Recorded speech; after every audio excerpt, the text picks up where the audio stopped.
Parliament budget సమావేశాలకు తేదీలు ఖరారయ్యాయి. ఈ నెల 28 నుంచి పార్లమెంటు బడ్జెట్ సమావేశాలు జరగనున్నాయి. అలాగే ఫిబ్రవరి 1న కేంద్రం బడ్జెట్ను ప్రవేశపెట్టనుంది.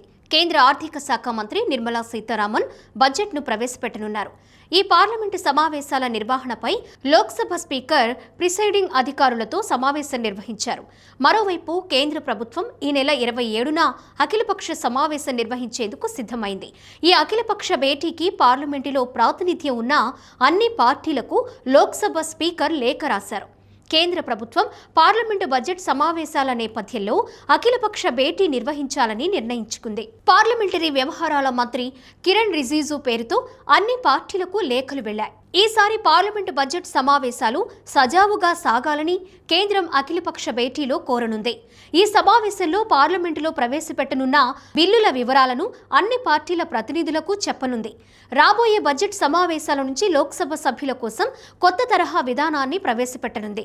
ఇందుకు సంబంధించిన వివరాలను స్పీకర్ ఓం బిర్లా తెలిపారు. అలాగే పార్లమెంటు సభ్యులు సభలో వారి వారి సీట్లలో కూర్చున్నప్పుడు మాత్రమే హాజరు నమోదు చేస్తామని తెలిపారు. ఇప్పటి వరకు హాజరు నమోదు చేయడానికి ఎంపీలు క్యూలో నిలబడుతుండటంతో చాలాసార్లు లాబీ రద్దీగా ఉంటుందని పేర్కొన్నారు. కొన్నిసార్లు సభ్యులు సభా కార్యక్రమాలకు హాజరు కాకుండా కేవలం హాజరు మాత్రమే నమోదు చేసుకుని వెళ్లిపోతున్నట్లు సభాపతి వ్యాఖ్యానించారు. ఈ విషయాలన్నీ గుర్తించే కొత్త హాజరు విధానాన్ని తీసుకొచ్చామని చెప్పారు. ఈ బడ్జెట్ సమావేశాల నుంచే లాబీలో హాజరు ఉండనుందని పేర్కొన్నారు.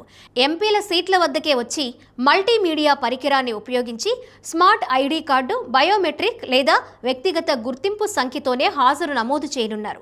ఈ విధానం వల్ల సభ లోపలికి వచ్చి కేటాయించిన స్థానంలో కూర్చున్న తరువాతే స్మార్ట్ ఐడి కార్డు ద్వారా హాజరు నమోదు చేస్తారు. లేదంటే ఆ సభ్యుడు సభకు గైర్హాజరైనట్లుగా పరిగణిస్తారు.